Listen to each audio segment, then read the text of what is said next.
Welcome to another new episode of the Somewhat Damaged Podcast. I'm your host, Greg Alperin. With me, as always, John V. Today, we rock out with Deon from Anberlin. What's going on, man? Oh, not much. Just hanging out on a Friday. Hell yeah. Hell yeah. You're down in Florida? I am. Yeah, St. Petersburg. Oh, man. Good old Tampa St. Pete. Yeah. Nice and humid today, I bet. It's I haven't been outside since this morning, so I'm sure it's humid, but I'm staying indoors in the AC. Yeah, I don't blame you. How's it going down there these days? Yeah. I mean, if I didn't read the news, I would think it was all normal. Yeah. But yeah, definitely some weird health stuff going on. So it's it seems a little weird even from just, a month ago. Right. You walk into the supermarket and like 80% of the people are wearing masks again. It's I mean, without any, mandates or anything, everybody's just like, well, not gonna die. Let's just put on a mask. It's funny. Crazy. Get the headline ready. Deon thinks it was better with Trump in office. Yes, my rhetoric clearly defined that statement. Well, it's pretty wild because, when you watch the news, they make it out like Florida is just, it's on its own little island, which, in some parts maybe it is, but that's good to hear that people are kind of taking it upon themselves to not kill themselves and other people. Yeah, it's also St. Pete, though. I mean, like, you guys are St. Pete's a little more of a liberal area too, a little Sure. part of the state. I mean, Tampa Bay in general, leans more to the left. The Hillsborough and Pinellas counties were two of the first to enact mask mandates at the beginning of this whole thing, with pushback from the state government and everything, and they said, no, we're doing this, we're going to keep everybody safe. Right. And then it was like maybe weeks or a month after that where it went statewide. I mean, Well, listen, they got to keep those strip clubs open. Well, they already had like the 6-foot rule, I think, years ago that they were trying to do, and COVID just gave them an excuse to really push that mandate for 6 feet away. No touching. No touching. My biggest concern is Gasparilla still happening. Like, what's going on with that? That was a fun time. I haven't noticed that any big events are canceled. I mean, I had a large group of friends that went and saw Kings of Leon at the amphitheater last week. Just 2 nights ago, a bunch of people I knew went and saw Alanis Morissette and Garbage. At the amphitheater, and the place holds like 20,000 people. So I mean, large scale events are still happening.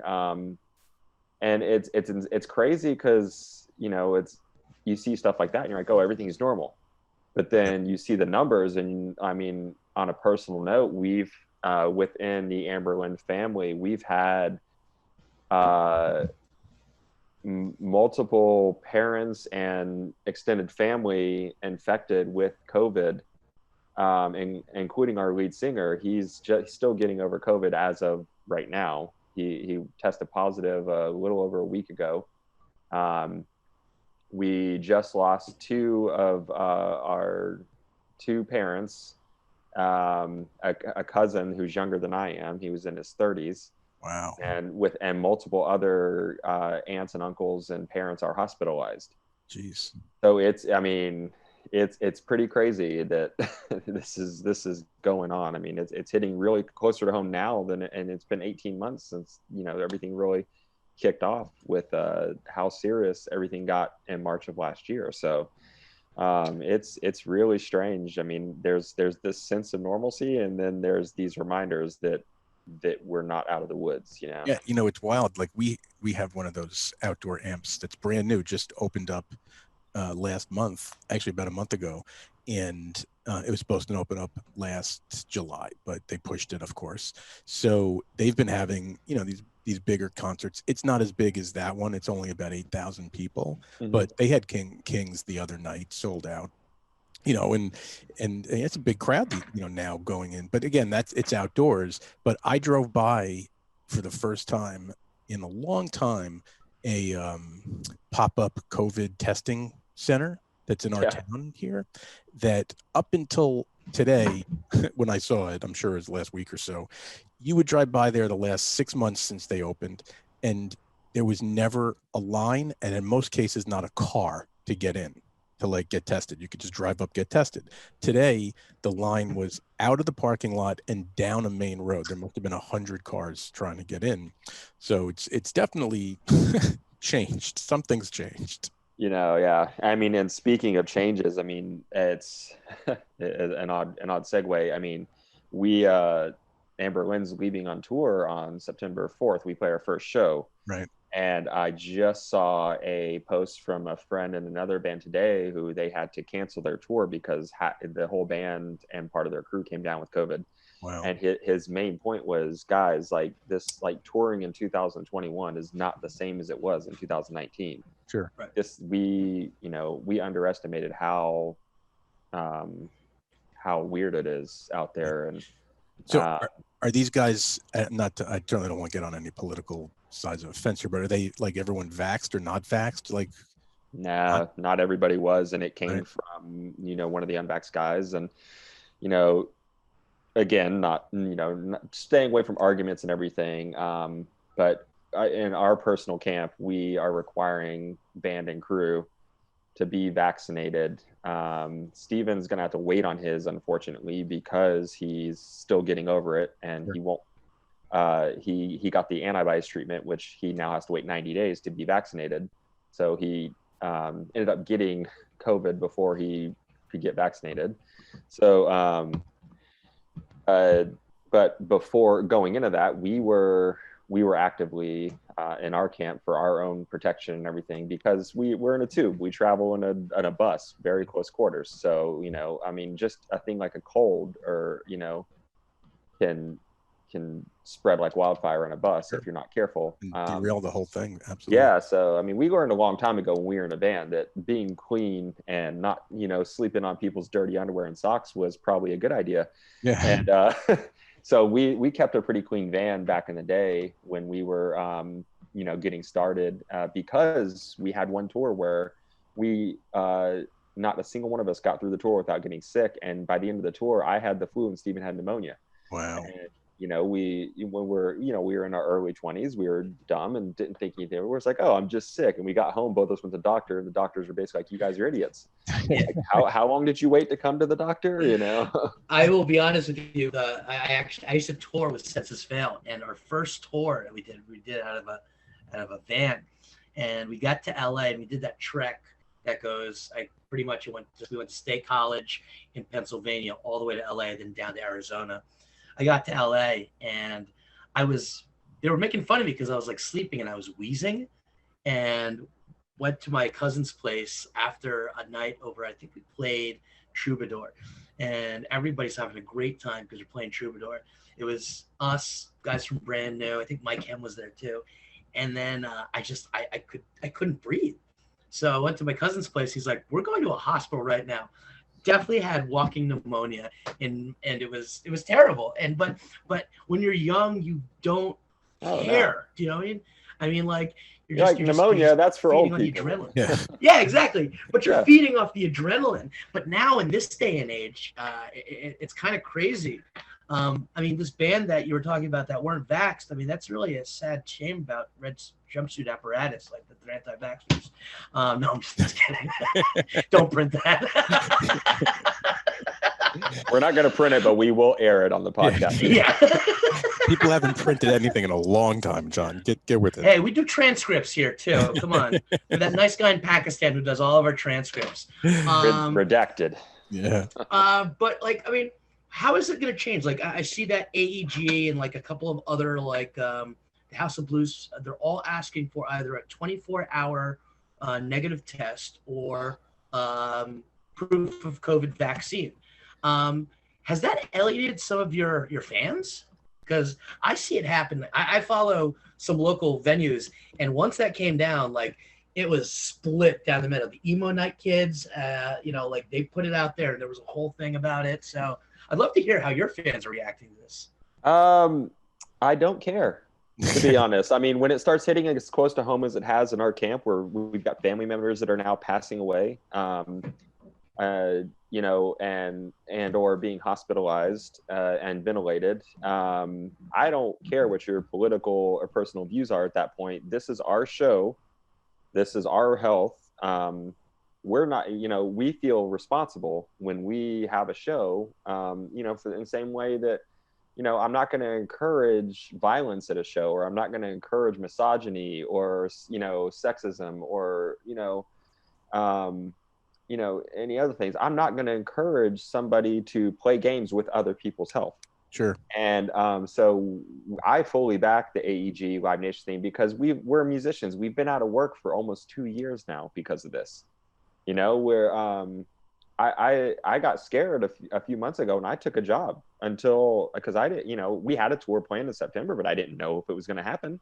Right. So I started working with a friend of mine building motherboards for audio and video technology, and it's something I've never even done before. I had no clue how to do it, but I was like, you know what? This is a good time to learn a new skill. I don't know when I'm going to be on tour again, and so this is most of it's coming from a place of concern, but the other part is like, look, we just want to keep working. If we have to do what we need to do to keep working, we'll install an extra fire exit. Yeah. We will make sure that we have security guards to keep people safe at our show. You know what? We're also going to make sure that we're not going to spread and further this pandemic that has been crippling our industry for the past 18, 19 months. I mean, this is the fourth scheduling of this tour since July of last year. We had this tour schedule, a version of this tour, not the same routing, but we had it scheduled in July, and we pushed it to October. We got to like August, September, and we said, this isn't happening. This isn't going away anytime soon. So we moved it to July of this year. Then that didn't happen. So now September is, it's the third time we've moved it. It's the fourth version of this tour. We're just doing everything we can to try to keep the train on the tracks at this point. And if that means that I have to make you slightly uncomfortable with your political and personal views, then I'm fine with that, because you know what? I've got a family that needs to eat. I've got bills that need to be paid, and I'm sick and tired of people telling me that I can't ensure that my industry is going to be safe, responsible, and just be able to function because you don't like wearing a mask, or you're afraid of needles, or whatever. Or you don't believe in science. You don't believe 99% of the doctors out there. I get it. You can have your own personal views, but so can I. And you can hate me for that. I'm going to just look past you if you're going to hate me for that, because I need to work. Our industry needs to work. There are shows happening right now that are doing exactly what AEG and Live Nation said they're going to do. Lollapalooza happened. Almost 500,000 people passed through Chicago for Lollapalooza, and it did not cause a single spike because Lollapalooza was requiring a COVID vaccination or a COVID negative test. That says a lot about taking precautions and keeping the train on the tracks. All right, so your shows, I imagine, are indoors. Most of them are. A few of them are outdoors, but most of them are indoors. Yeah. We are, again, like I said, we're just doing what we can to be responsible. I mean, we are personally very social guys. We're very interactive with our fans on a normal tour. On this tour, we're going to be living in a bubble. Right. We're not going to be going out to bars after shows. We're not going to be having, handshakes and hugs and photo ops with fans the way that we would have in 2019. Yeah. Because if even one of us comes down remotely sick, we have to cancel the next show until we get a negative test. Sure. That costs money. That costs time. You have all the people on tour with you. Yeah, we've got guys that turn down tours with Angels and Airwaves, or that put their careers on hold with other bands to be on tour with us months ago. Right. It's not, what people don't think about is it's not just, our band's view. It's not just Anberlin's view. We've got people that are depending on us. It goes outside of our wives and children. It's our family that's our road family. Sure. You got guys that chose to tour with us over other bands. So we're going to do what we can to ensure that they are working and making money, because the crew guys and the house people at these venues and stuff, I mean, they've been hit harder than bands for the most part. You know, there was a lot of financial aid and things like that available to bands that weren't available to your average guitar tech or your average, you know, door guy at a venue or your sound guy at a venue, and or even your venue owners. You know, there's a lot of aid that wasn't given to Florida venues during this time. There was obviously the PVP was great. Save Our Stages was a great one as well. We actually, working for Stand Up New York, we received some, Save Our Stages money. But the hope was that, people are going to be utilizing this money and paying their staff.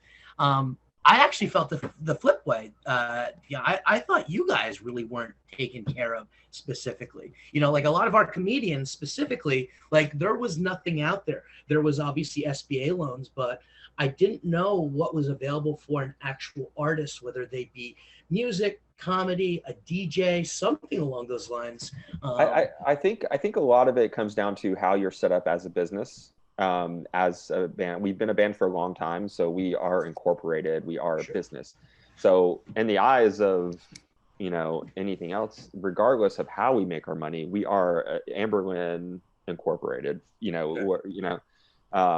So there was stuff available to us as a business. Now as artists, as musicians, no, not so much. So there's a lot of bands out there that were hurting for this, but and you had great people like Bandcamp and Spotify that were funneling money to artists. They had donation. They either had like donation calls, the GoFundMe's and it's call to actions that you can click on through Spotify to donate directly to artists. Bandcamp was doing monthly, I think it was. They were lifting their percentage of that they their take from the artist, and letting artists keep 100% of their earnings on certain days and stuff like that's great, and it really is. And I know there are a lot of smaller bands that really helps. We had a friend around here who she was doing a live video thing for local musicians, like that, people that play in bars and stuff, people that they play cover songs, and she was doing virtual concerts, virtual sets for these people, and having a virtual tip jar. And it was, these people could hit up their Facebook, say, hey, I'm going to be playing from 8 to 10 on Friday night, join me, have a drink. And they were kind of doing what they would do normally, but over video. To a virtual audience. Exactly. Yeah, virtual audience. You mentioned cover bands. I've got to ask this question, and I've had some long conversation with some of my older friends, and you guys have been around for quite a while. Not trying to age you or anything. I mean, I was on tour. Oh no, I'm 41. I know it. I accept it. It's fine. I mean, you can assume how long the band's been together, and assume that I'm not 25 at this point. Yeah. Right? I mean, yeah, I can tell. Trust me, I'm trying to rekindle and go back to those era. I mean, but. We talk about like covers and things like that. What's your feelings on these programs like Emo Night that kind of takes your music and they kind of put it out there and they play like these grand shows, and they've got the same touring managers and booking agents that you guys have, but yeah, it's funny. Years ago, before that was the thing here, we would go to countries like Australia and the UK, England, Wales, all that, the greater United Kingdom.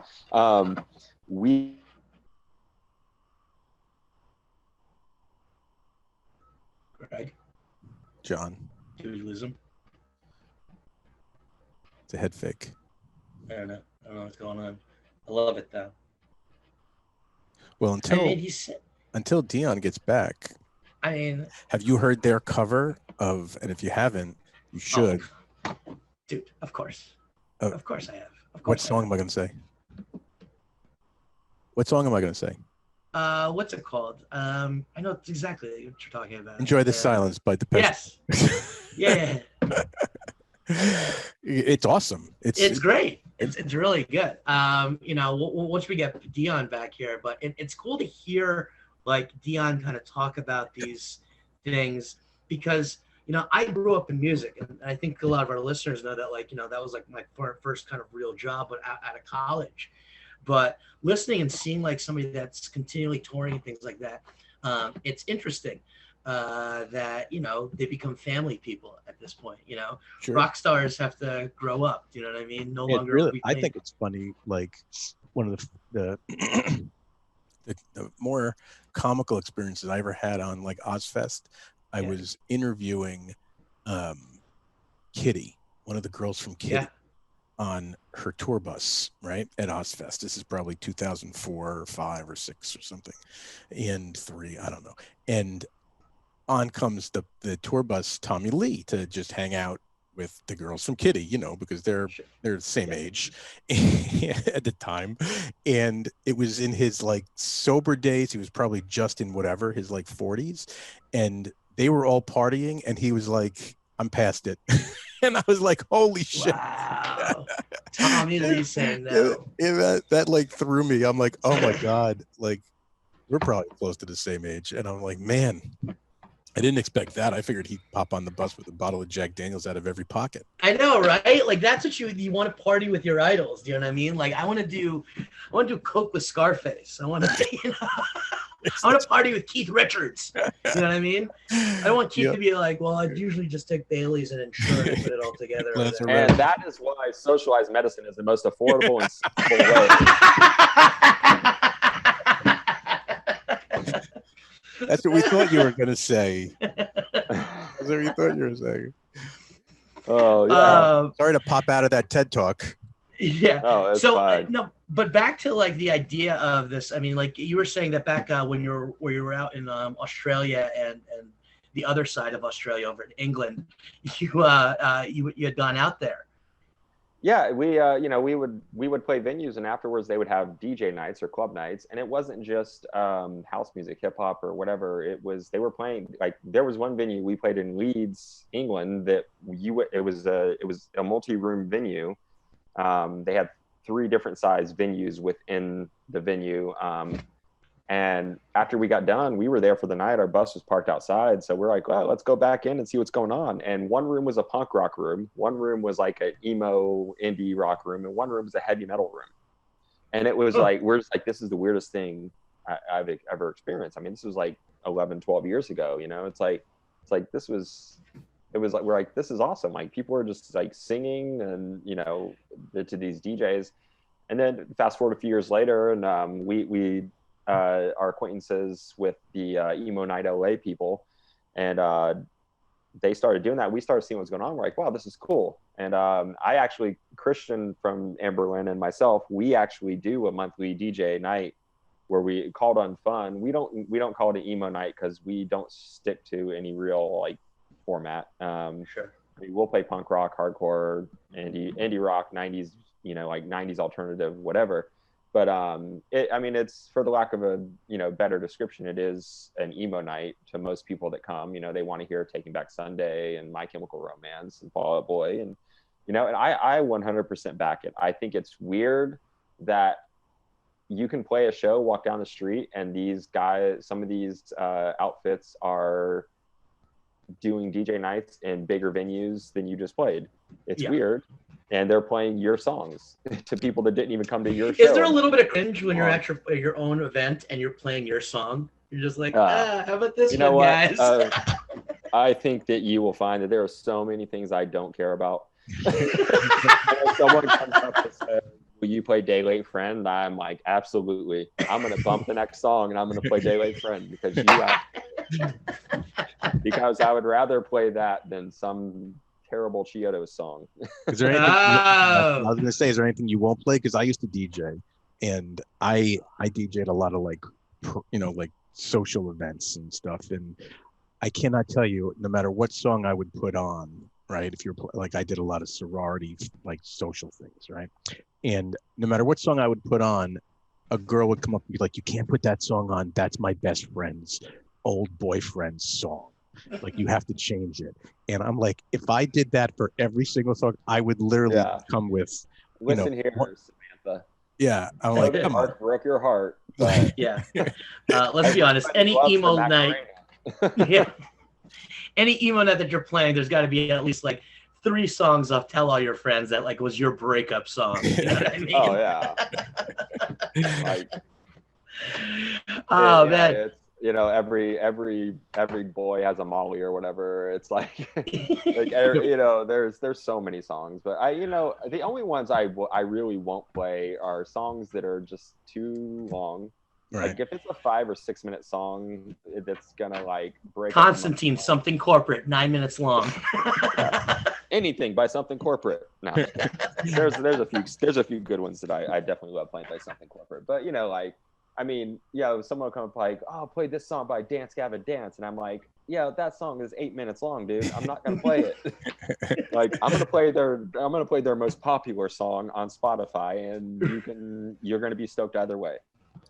So we were talking about cover songs and stuff like that, and you guys do an amazing version of "Enjoy the Silence."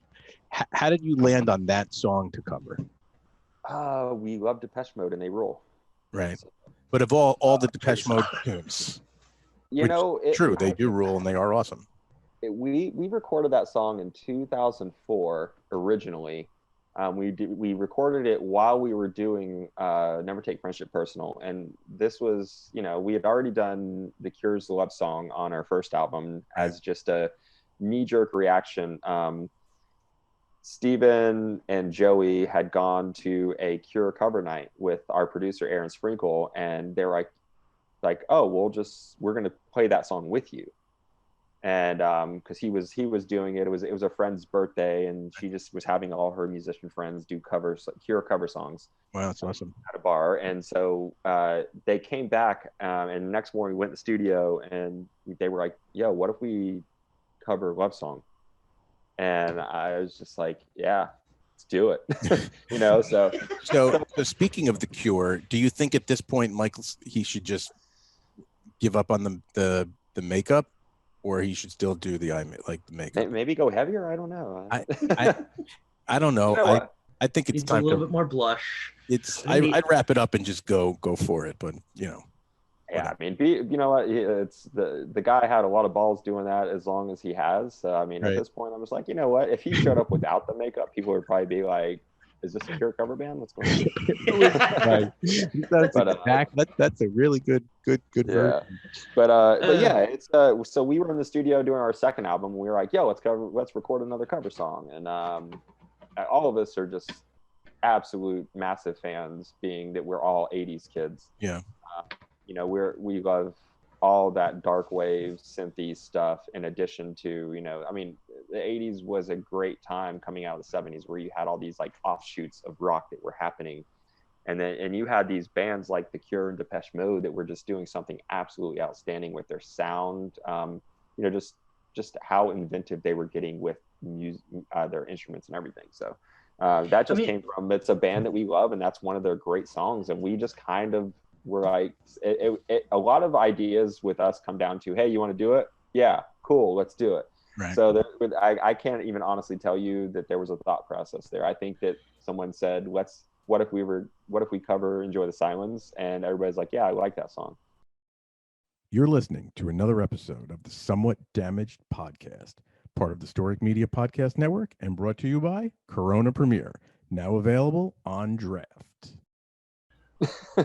And when you go to do that, how complicated is that to get everyone on board? You know, from writer and the whole like legal side of it.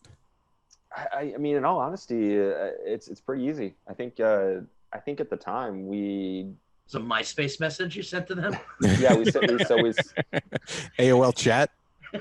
Yeah, dear Mr. Depeche Mode. No, we basically just we let our attorneys handle that and our label. Sure. And our mindset at the time was kind of like, we're not big enough for them to care. Right. But I'm sure our label, and we didn't actually ended up putting it out until I think a year or two after we even recorded it. We had to like go back and finish it, because like we were behind in the studio. And it's like, hey, do we finish one of our songs, or we finished one of Depeche Mode songs? Like, we should probably finish one of our songs. Yeah, we're running late. So how does that work out now, though? I mean, we've gone through this whole thing that, you know, in the 80s, you're selling records, you get the bonus. I mean, in the early 2000s, there were so many indie labels that were backed by like big record labels. And then now, I have no idea how bands are making money besides touring anymore. Me either. And if you figure it out, let me know. Because now, yeah, it's. I mean, there's still, there's still residuals. I'm sure that you guys are getting. The live streams got us through COVID, basically. We did all 7 of our albums. We started out thinking like, oh, we should probably do our most popular albums because we don't know how long we're gonna be able to do this. And then fast forward, a year later after we did our first one, and we got through all 7 albums, and we did an acoustic / like low key, like vibey stream. So there's stuff like that. Yeah, you still have publishing and commercial placement and stuff, which Sure. maybe people used to turn their nose up back in the past, but now it's like, well, if people aren't going to buy my albums and they want to get mad at me for selling my song to this television show or whatever, then I don't really care. They don't have an opinion. They didn't pay it. They didn't buy a ticket. They don't get a say. Sure. So, you don't vote. Your opinion doesn't matter, right?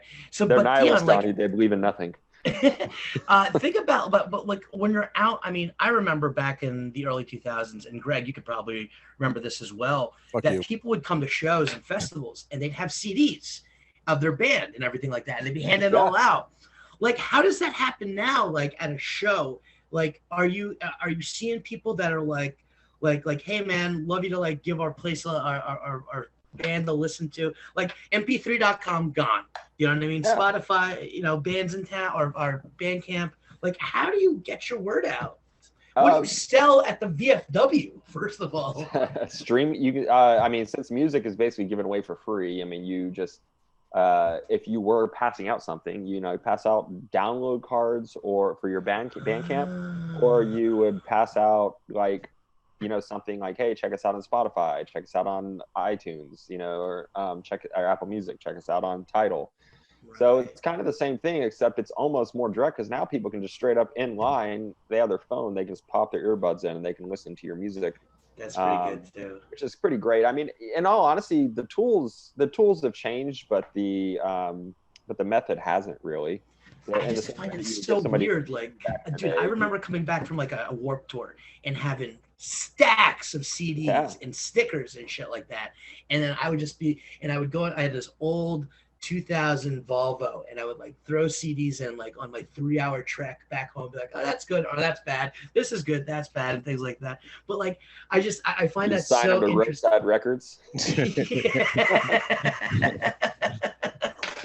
But yeah, it's crazy to see how it is, like nowadays. I mean, I migrating from Greg and I from music into comedy, with at least with comedy, like they come up to you and it's one person. It's not like they're selling you on anything, and you get the email and it becomes something, we're a little bit more reachable, I guess. Yeah, I mean, that's how that's how Oligny got to me. He just cornered me one day in the corner. Eric's like, yo man, I just need a job. We're like, oh yeah. All right. Yeah. You know what? I've always said that Eric Oligny needs to be more direct. If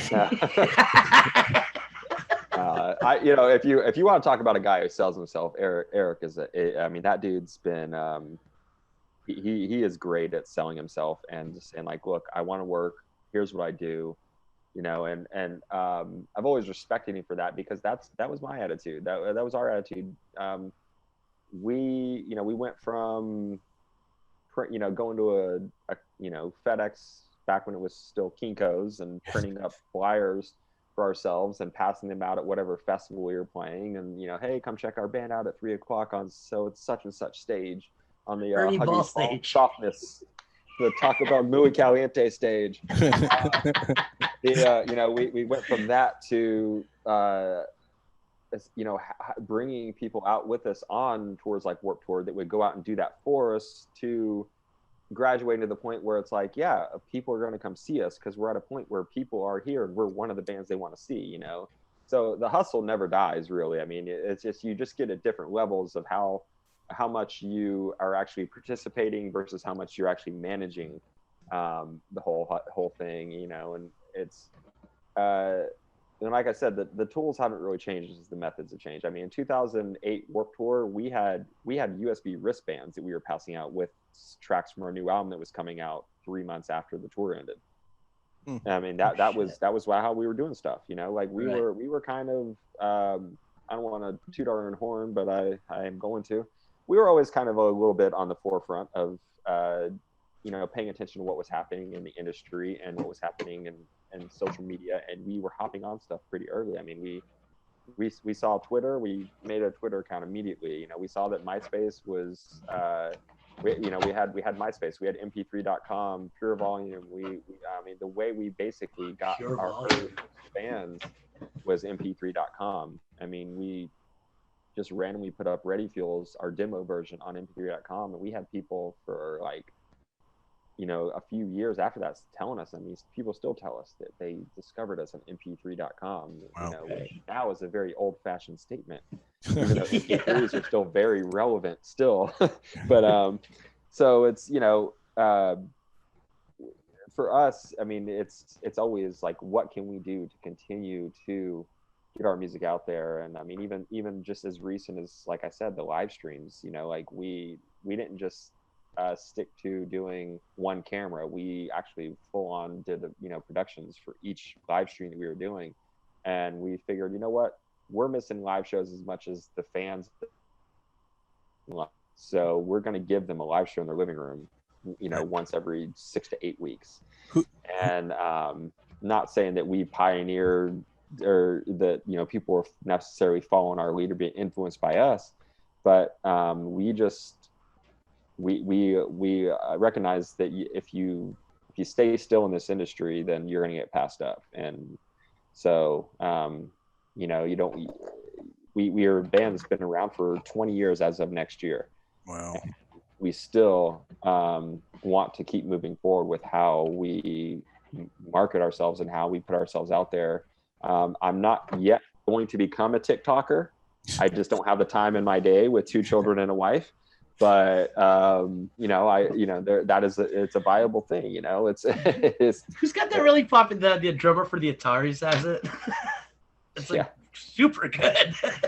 You know, really, with that amazing shell collection behind you, you could do something unique on TikTok. Tell me you're from Florida without telling me you're from Honestly, dude, holy shoot. Gosh. I've been waiting for the right time. I didn't know if there would be a right time to bring up the shells. There's never a wrong time to bring up shells. I mean, it's just got to be talking. So whoever's listening to this should probably. Hey, we didn't buy that beautiful shadow box for nothing, all right? Mine used to have beer caps, but you know, whatever. Yeah. Well, so you're going on tour. If I was a single man right now, or like, you know, not married, mine probably would too. But my wife doesn't think that it fits with the feng shui. Definitely, I'm sure. Mine would be vials of cocaine that are empty. There you go. Just a little like. So you're going on tour in September. Is it a headlining tour? Is it a support tour? Like what's the tour? And who are you with? It is a headlining tour. We the tour, like I said, the tour was supposed to happen last year, and originally it was going to happen with the band Miss Mayfire, and we were really excited about it, and then COVID, health of the population had different. So now we're still extremely stoked about the tour. Obviously, we have our longtime old friends early November on tour with us. So yeah, this is a headline tour. Ace, big fan of Ace and. Ace and Mike, yeah. See, I'm an old DTR kid, man. So you know, like it's I gotta come in. I gotta come out and see you. Are you guys playing New York or Jersey? We're playing Long Island, playing Huntington, and we're playing in Montclair, New Jersey. Oh, sick! So, all right. So 2 hopefully close places for you. Montclair, definitely. You know, what's funny is we did the first bus tour we ever did was at the end of 2005.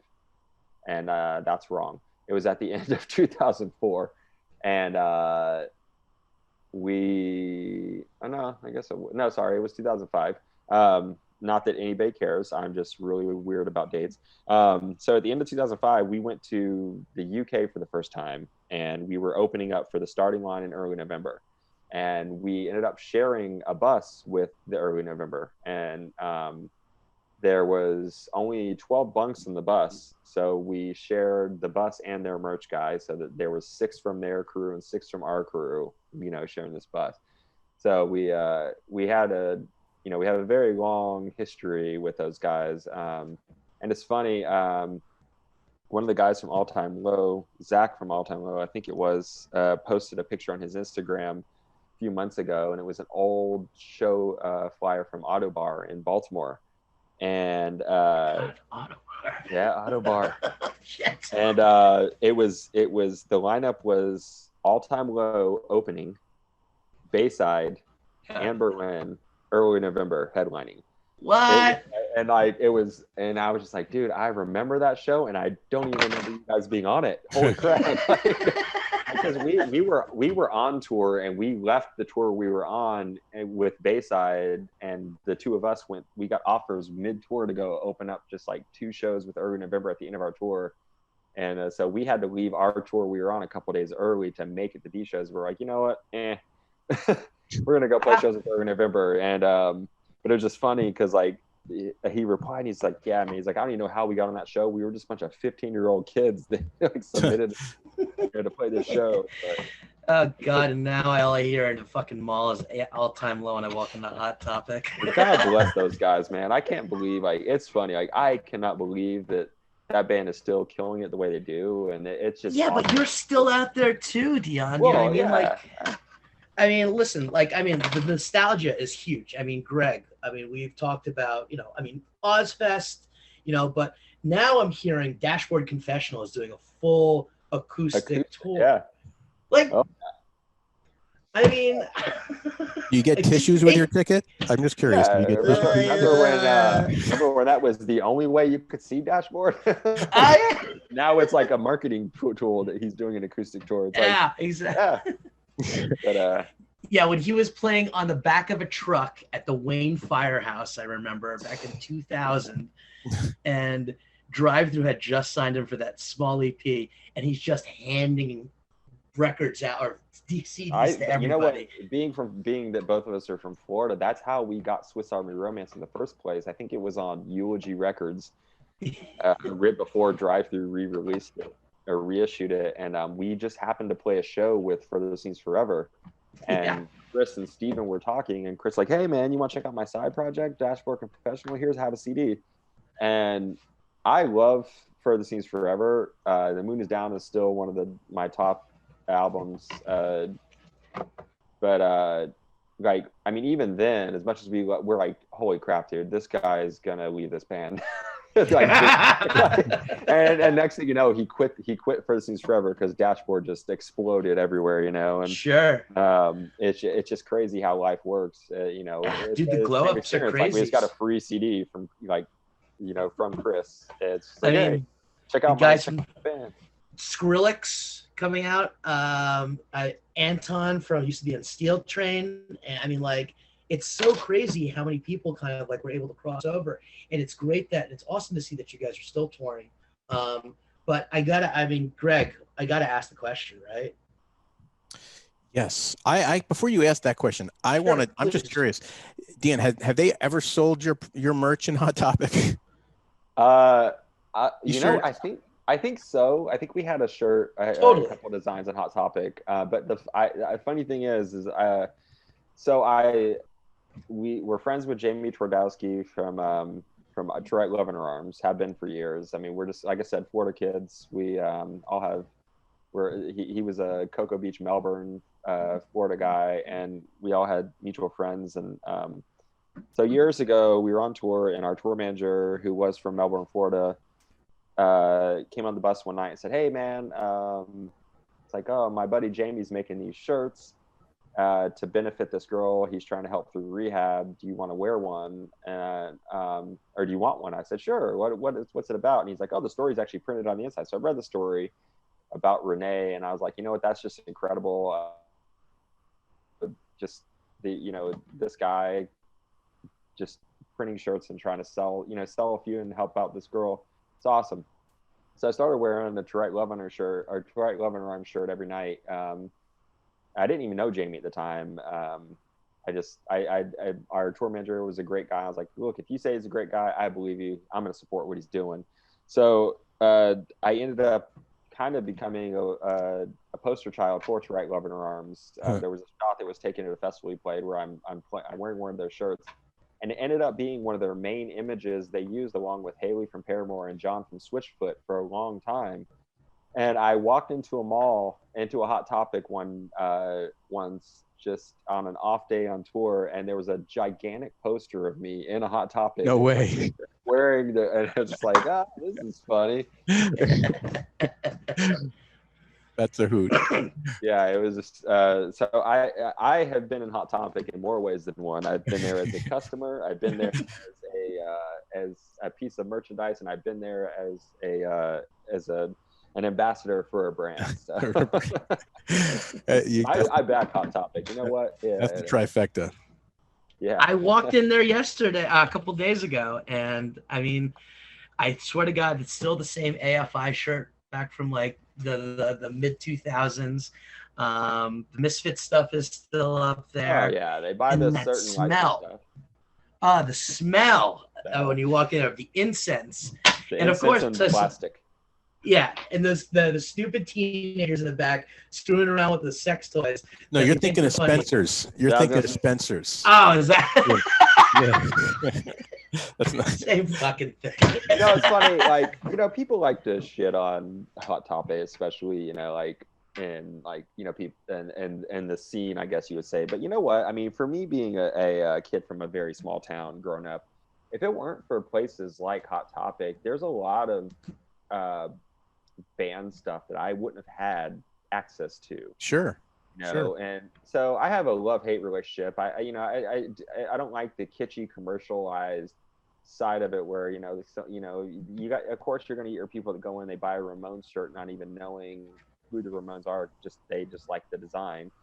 But which we actually just had happen in Anberlin recently. But but you also have the kids like me. It's like I wanted a Clash shirt for a long time, but I didn't know how to get a Clash shirt living in a town where there's only 20,000 people, and surrounded by a bunch of orange grows. And so when I went over to the mall that was half an hour away and there was a Hot Topic, I was able to buy a Clash shirt. Sure. And I was able to find other band shirts that I liked, and so it's. I mean, Hot Topic also had that little shelf for all the local people, like the local stuff that was going on as well. Well, the thing about Hot Topic is when they started that store, and I probably know a lot more about Hot Topic than the average person, but when they started that store back in probably the late 80s, mid 80s, and they only had 2 t-shirt stores in California, their entire thing, their tagline was all about the music. Yeah. Right. So they even were in the CD business for a while. They had their own records and they, stuff that they put out, and they stopped that. But, I have no problem with Hot Topic whatsoever. Yeah. Posers go in and people just buy a t-shirt that has Slayer on it because whatever. Poser. You know what? It's always the saying, like, am I mad at Green Day for getting popular? No, I'm mad that my friend's older sister, who listened to Backstreet Boys up until Basket Case became popular, I'm mad at her for disregarding Green Day all those years and telling us to turn the music down because it sucked. I'll tell you who I am pissed at, and in the retail world, and that's Walmart. Urban Outfitters. Walmart pays my bills, but Urban Outfitters, they are the epitome of, excuse my language, but bullshit, right? Because you'll go in and, they'll have all their little crap, the flowers and the daisies. And then on the junior table, they'll have a Slayer t-shirt, right? Or the Ramones Misfits. And you'll have these 13-year-old girls buying these shirts because they think it's cool. And it just blows my mind. Ryan Holiday is a fucking genius. That's all I have to say. Ryan Holiday was the former CMO, Chief Marketing Officer. All right. He's a self-help guy now, but he's the one that kind of made that whole transition to put that stuff in there. Ryan Holiday is a prick, but he's a genius. Urban Outfitters used to be an amazing store. They were. I had one in college on my like a block away from where I lived in Boston, and it was one of the only places I shopped because it was cool and hip and they had good stuff. But then they turned this corner at some point where they were trying to. It's all things pop culture at this. Yeah, they're trying to be like tastemakers of, like, Love it. I don't know. Right? Like back in my day, Urban Outfitters was a place that you could get a cover of overalls Anyway, and some tie-dye boots. get to your god-darn food question.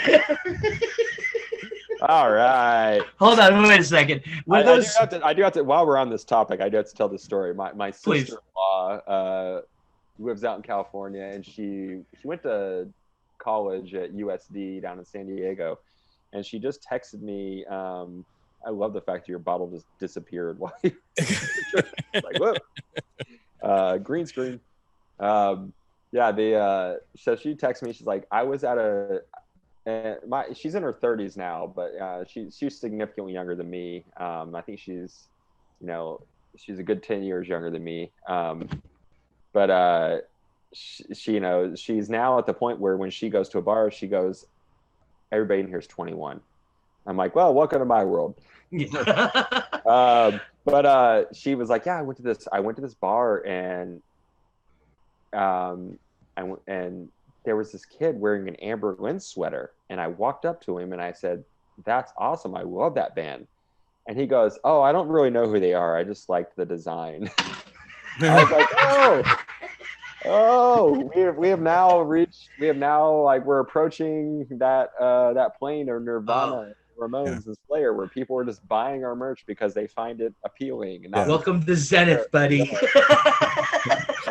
Enjoy I loved it because it actually happened to be a sweater that I designed too. So I was like, sweet. As I approached it, I was like, I want this specific set of merch to look like a fashion like thing. I don't want it to just be like just a bunch of merch. And like I was like, oh, someone actually bought it because they liked it, not because they knew who we were. So that it worked out, And then you probably got a fan out of it. Yeah, well, probably not. Apparently, he has doesn't. You probably just ripped that music off of a fucking torrent. So I should have asked her if she had one of our business cards for like where he could stream our music. Or look at that callback, baby! Callback.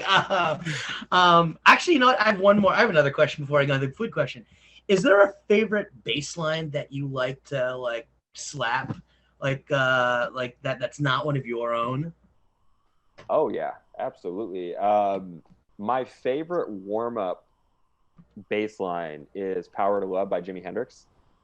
And if you don't, and it's specifically the Band of Gypsies live version where it's just like I think Jimmy at the top of his game. I mean, Buddy Miles on drums, and I now feel bad that I can't remember. I'm blanking on the bass player's name, being a bass player. But that bass line in "Power to Love" on the Band of Gypsies live album is just absolute insanity. It's such a good workout. So that's one of my favorite ones to break out because it's busy as hell. It's not easy, but it's not hard. It's just a great groove. So that's one I love. I spent most of COVID last year trying to learn the Maxwell Murder bass solo by Rancid. Wow. And I know the bass solo from front to back, but I cannot play it as fast as our Lord and Savior Matt Freeman. That dude is just a monster on bass. The guy is, the speed that he plays that solo, and even the fact that when they play live, they don't play to a metronome, so it's even faster. Is absolutely insane. So and on tour right now. Yeah, and on tour right now and not coming to Florida. So as much as I love Dropkick Murphys and Rancid, if they don't come to Florida soon, I am going to not do anything about it and just continue to live my life and play the bass solo. Tweet about it, Deon. Well, I am going. September 4th, Bridgeport, Connecticut. Oh man, so they were supposed to. Oh, hi, Ava. Hey. They were supposed to be in Florida last year, and when the tour got canceled, and then when it got rebooked this year, they did not come. So got it. Yeah. Well, listen, we have one last question that we end with, Deon. You've traveled the country, but you've been stuck at home for the last couple of months. What was the best thing you ate this? We usually say week, but I'm going to give you the month. Best thing I ate this past month? Yeah. Ooh. That's a tough one, right? Honey, what do we have on I'm Saturday? looking at my wife right now. We make a lot of food at home. So Yeah. uh, Do you have any dietary restrictions? Are you like vegan? Or are you no? Okay. All right. I'm a Just full-on wondering. omnivore. I love food so much. All right. It's actually something throughout. Just speaking of being locked down, and COVID, we made so much food at home. I started making hot sauces. I perfected my pickle recipe. My wife makes killer dumplings. Oh shit. Just chicken, pork, beef, whatever, like dumplings. The best thing I've eaten in the past week. Oh, that's tough. Yeah. I Especially with made your wife in the room. And Yeah, well, she makes all the meals, so anything I say, I'm gonna win. So okay. It's like I said, I've been working lately until we can start touring again. So I'm not able to. I don't get home early enough to cook for her right now. Get around to it. It's I haven't eaten anything like crazy out of left field. Ooh, you're sleeping on the recently. couch tonight. I'd be fine with that. I got a 10-month-old and a 4-year-old. The best thing I ate was some peanut butter and some leftover broccoli from my kids' plate. It was delicious. I am going to go ahead and say the dumplings my wife made a few nights ago. She always makes just these like crazy good dumplings. Just fried dumplings, which I don't mind steamed dumplings, but I'm a fried guy. Like, I want fried dumplings all day long. I want to thank your wife for appropriating my culture. That was very absolutely. I want to thank her for appropriating your culture too, because those dumplings are delicious. Deon, thanks so much, man, for joining us. Greg, if they're playing with early November, we're going down. We're going down to Montclair, or we're going to Long Island. You got to see both Anberlin, and you have to see the early November. Like, they're fantastic. I'm down. I'm not either way. Montclair? What could be in Montclair? Is that small? I mean the theater. The theater. Yeah. Well, I'll tell you right now, if you go to @Anberlin on Instagram, you will see a recent post as of today with our Ooh, perfect. plugs. Yeah, you can reach us at @Anberlin or D Rexroat on Anberlin. But I can tell you right now, Montclair, the name of the venue is not coming up. No, I know what it is. I can't remember the name of it. Anyway, it's somebody's name. It was originally at Starwin Ballroom, so I keep wanting to say that, but that's Sayreville. Yeah. So Montclair is. I think it's a theater. It's got to be. Anyway, we'll post it. We'll post the dates. Wellmont Theater. You're right. It is Wellmont theater. Yeah. It was originally at Starwin Ballroom, and then that got canceled 3 times, and now it's at Wellmont Theater in Montclair. Listen, it's closer for us. Well, at least closer for me. So. Huntington, Long Island is probably Mulcahy's. Paramount. Paramount. Right. Paramount. I missed the days. There was the Crazy Donkey in Long Island that used to play all the time. And then what was the other one? There was a super nice venue that we played multiple times. We played there with we did a tour with Fall Out Boy, and in 2005 had no idea who Fall Out Boy was. I was like, who is this band that all these people are coming out to see? And then like a year later they put out From Under Cork Tree and absolutely exploded. But there was a venue in Long Island that was just such a nice venue, and it was so great, and it ended up closing because one of the owners went insane and embezzled all the money.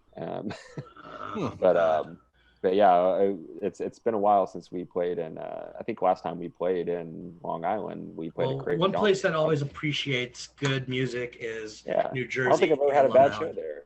Yeah. New Jersey. Well, dope. Yeah. Jersey strong, baby. Well, I'm excited to get back. Deon, best of luck, dude. We're so excited for you. Congratulations on going back on tour. I hope everybody in the family stays safe, and in the band. But yeah, man, dude, thank you, and we'll see you again next time. Hey, thank you guys so much. And if you are going to come out to the shows, definitely you have my email, you have my contact. Hit me up. Don't bring Eric. I'm just kidding. but yeah, if you guys want to come, definitely let me know. Because we're gonna be there. We'll talk offline because I want to see what if you're doing Long Island, then Jersey, and Jersey, Long Island. Because like if you guys have an off day, fucking come to the city and catch some comedy shows. That'd be awesome. Oh, absolutely, man. I always love it. I growing up. When Comedy Central happened, that was like the only channel I watched for so long. The half hours and everything. Dr. Katz. Just like Dr. Katz, 1 drink or 2 drink minimum. I mean, all those like great old shows. And I mean, and seeing stuff like learning about Kids in the Hall and Vacant Lot and all those, great stand-up shows back in the day. I mean, I always listen to comedy. It's one of the things Eric and I have connected on a lot is because they're all canceled. I'm always asking that dude about about what it's like to be a comedian as much as he's asking me what it's like to be a musician, because I'm just so curious about like the inner workings of the comedy world and everything. And like, it's like because you don't always have like a Spotify link to send, but it's like and you got to be careful about people stealing your jokes if you tell them in the wrong place or whatever. Yeah. So but yeah, man, it's I love comedy. So if we have a day off, I would absolutely love to come to a club and see some comedians. All right, man. Thank you very much for your time. Really appreciate it. Thank you guys. Thank you for having me. It's been so much fun. Cool. Later, man. Bye.